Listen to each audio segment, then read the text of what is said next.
I used to think I needed to be harder on myself in order to show up as a better mom. But the more negative I was, the more I wanted to just quit. And I started actually realizing what I was telling myself when things got hard was working against me. And so today I just want to share 10 phrases that you can eliminate from your vocabulary starting today so that you can stop tearing yourself down and start supporting the version of you that you're really trying to become. I'm going to convince you by the end of this to show up anyway, even if you're convinced that you're doing it wrong. And if you've been stuck in this cycle of wanting to show up for your family and then getting completely defeated, go ahead and take my free homemaking vibe quiz. It will show you how God designed you uniquely to show up in your home and why that makes certain things hard or certain things easy, and just how to adjust what you're doing in your home. So the first thing that I think any mom can eliminate from her vocabulary is, I can't ever get it right. So the way that we talk to ourselves is not just neutral commentary, it is actually direction, and it is impacting what we're doing and how we are showing up every single day. I realized lately that how we talk to ourselves is also how we listen to ourselves. We can't always control what other people are saying, right? And sometimes people say things that really impact us because we have to hear it. We are hearing every single thing that we are thinking or telling ourselves. And so expressing why we're not doing good enough or how we always are falling short has a huge impact on us. It's actually training our brain to expect failure and to notice failure and to look everywhere we can for that failure. And when you start to believe that, we're really believing we can't ever get it right, we eventually stop trying before we even start, because why would we, right? We are convinced we can't ever get it right. The second phrase is anything along the lines of, she's better than I am. She does this better. She's a better mom. She's a better cook. Her house never looks like this. She has 5 more kids than I do, and she keeps it together and I don't, right? Any kind of comparison you can probably just get rid of. It's pretty safe to assume that that will serve you more than keeping it around, because comparison disconnects us from our own strengths, our own circumstances, our own personality, like everything that is in our world, right? Whatever is composing this life that we have is different than this other person's. And when we let those comparisons creep in, we stop showing up as us and kind of try to show up as this other person. Or we just don't even bother because we're never going to do it as well as she is, right? Believing that comparison is relevant, it's just not. It's not relevant. It's one thing to appreciate someone else's strengths. It's one thing to like admire this person's whatever and kind of, okay, great, that pushes me to try more. You know, like that's fine. I don't think that's what very many of us are doing. I think we're actually using those comparisons and holding it against ourselves. Another phrase that I find myself using a lot, and it really is a roadblock to any progress that I'm wanting to make, is it's too hard. It's just too hard. And this is telling our brain to avoid it instead of to participate in it, right? It's shutting down any effort before we can even give ourselves a chance. And we say that enough. It's just so hard to keep up with the dishes. It's so hard to keep laundry clean for a family of 5. It's so hard to keep a house picked up. It's so hard to keep a house clean. It's so hard to keep kids from fighting. While that might be true, it is hard work, okay? So let's just decide that's true. It's really hard. And what is the upside to thinking that constantly? Why Are we choosing to focus so much of our energy on the fact that it's just so hard and perhaps too hard, right? We are going to believe that the more we're not only saying it to ourselves, but remember hearing that. And I don't know that that's serving us. We don't want to go around telling our little tiny toddler, it's just too hard to walk. Just keep crawling. It's too hard to get your shoes on. No, like we're encouraging them, right? We're pointing out it's hard and they can do it. So we don't need to suppress those feelings. Like if it feels really hard, that's okay. We can even acknowledge that. This is really hard and I know I can do it. That changes everything. All right, another phrase that's super dangerous is what's the point? This might be my most common. It's really easy to feel so discouraged. Pretty much everything we do as moms undoes itself eventually, and usually quicker than not, right? It's clean 1 minute, next minute it's dirty. The diaper is done, and now it needs to be changed again. The kids are happy playing, and then suddenly everybody is freaking out, right? It's really easy to get caught in this, like, what is the point? Really, why? Why keep showing up? But when we're allowing our brain to go there, it really is removing the purpose from behind what we're doing. Why are we showing up? Well, we're showing up because we want to be a good steward over our home. We're showing up because we want to show our kids hard work or Christ-like love or whatever the reason is. Like there's a reason we're doing what we're doing. And when something feels really pointless, our brain doesn't want to spend the energy. I talked before about the motivational triad. I'll link that if you missed it. Our brain wants to avoid pain, seek pleasure, conserve energy. Like that is what we're hardwired to do. And so if something feels pointless, our brain will not want to invest any energy into that thing. So saying that really isn't serving us. Okay, this one's a little tricky and it might strike a few nerves out there, but telling ourselves, I'm too tired. Now this one feels very real.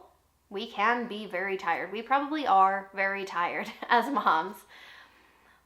But if it's becoming permission to stop showing up, we might want to question that a little bit. And if you're kind of like, well, I mean, here you talk so much about resting and we're trying to incorporate rest and, you know, shouldn't I allow myself to be tired? It just becomes this question of, are you using that as permission to just not show up? Or are you using that as an opportunity to make some adjustments, which is very useful, right? What's a smaller way that I can do this? What's a way that I can keep providing food for my family, but not exhaust myself quite so much? That's very different than I'm too tired, so I'm not gonna cook dinner. There might be a night or two where that is the case and you do cereal or whatever. Like, I'm not judging. But if you find yourself consistently not showing up for your family because you're just telling yourself, I'm just too tired, even if that tiredness is very real, do you really like what the result is, right? How you're showing up. If you're not really showing up the way you want, use that tiredness as a cue to make some adjustments. Okay, another phrase is, this never works. It just never works. They're gonna just keep fighting. It never works when I try to teach them. It never works when I try to implement a new system for our family. It never works. And this really creates a pattern in your mind of expecting failure, expecting that it won't work. And so it's kind of all back to the same thing of like, why even bother, right? Even if it could work, you've already decided that it won't work. And so we're going to stop problem solving. We're going to stop implementing new things because we're just kind of already convincing ourselves it just doesn't even work. When really everything we're doing is working. Can I just say that?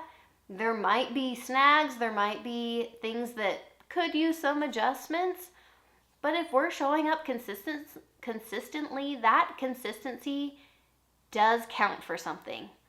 Our kids are learning. Believe it or not, things are sinking in, and it takes years and years and years, usually, for us to feel any kind of sense that like, oh wow, all those millions of times of telling them, it's finally clicking. Like, we do not see a lot of immediate gratification from our efforts, but don't let that fool you into thinking that it's not working. Okay, another one is I'm so overwhelmed. Kind of similar to the tired, but overwhelm is different. It's like there is so much to do, I don't even know where to start, and so I probably just won't even start because it's too overwhelming. So this, kind of saying this, even if the overwhelm is real, remember, we're gonna just decide that's true, and that's okay. And what's the upside, right? It makes everything feel really big. This is so overwhelming.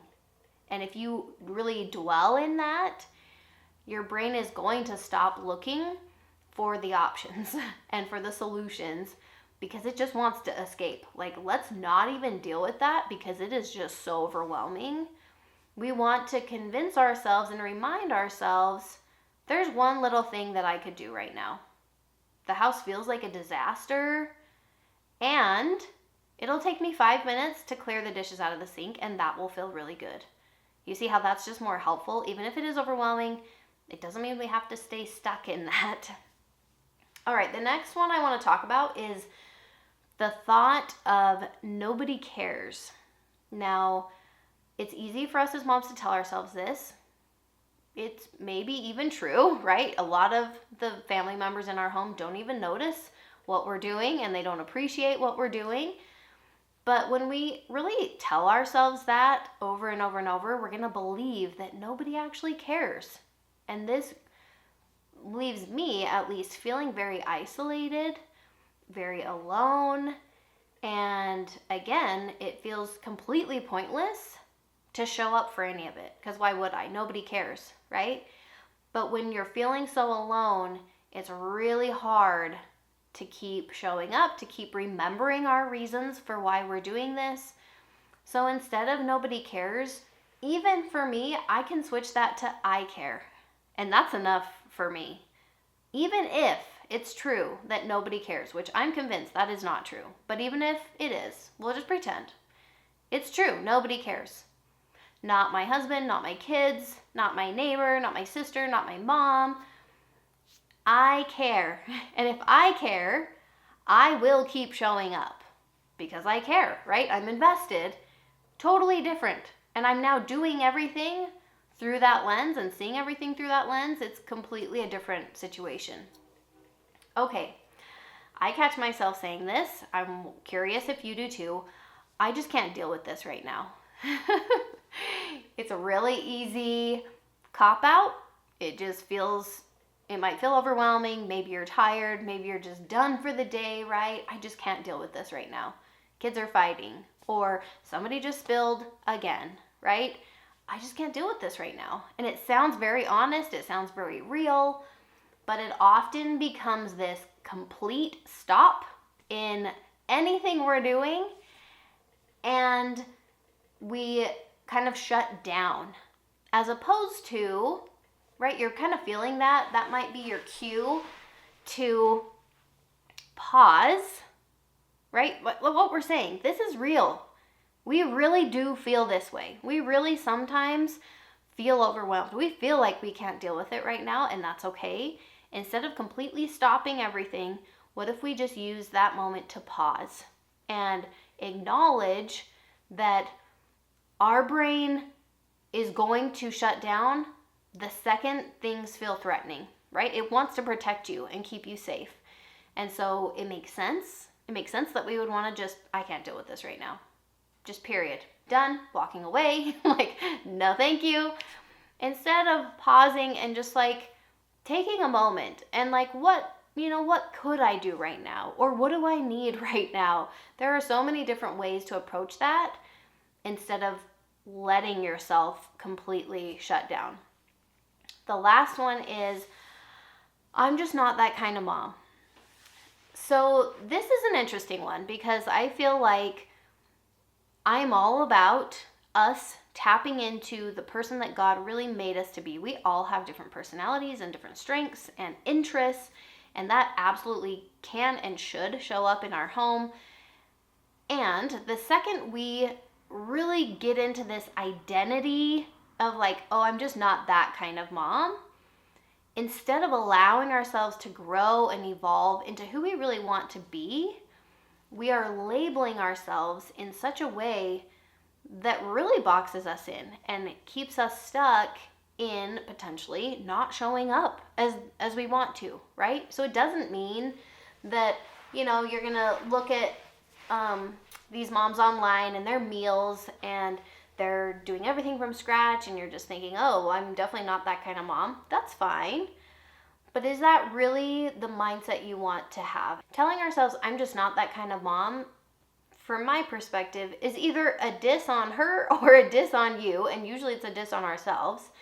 And again, like, we are talking to ourselves and listening to ourselves. We want to keep our options open, don't we? Maybe in this season, it is just survival in the kitchen, but there might be a season in the future that you want to experiment and you want to be cooking a few more things from scratch. And how sad if you have already firmly latched on to the belief that you will never be that type of mom. You see what I'm saying? So, as you work to eliminate these phrases from your vocabulary, you will actually truly start to shift the way you see yourself and the things you believe about your efforts. It's really easy to think that we need to be hard on ourselves in order to grow or progress. But clearly, all of us can attest to the fact that that just doesn't work. And so the key really is knowing who you are. You're a daughter of God. You have so many things that you bring to the table. You have limitations. You have strengths, all the things. So you need to know yourself and who you are. And then you just need to know what you need to hear. What do you need to hear in those really difficult moments? When your gut reaction is, I just can't deal with this right now. What do you need to hear in that moment? Because you don't have to wait until your husband can validate you, or you don't need to call up your friend and have them build you up. You can actually do that for yourself anytime you want. God created you to be this incredible woman who is the right fit for the home you have and for the family you have.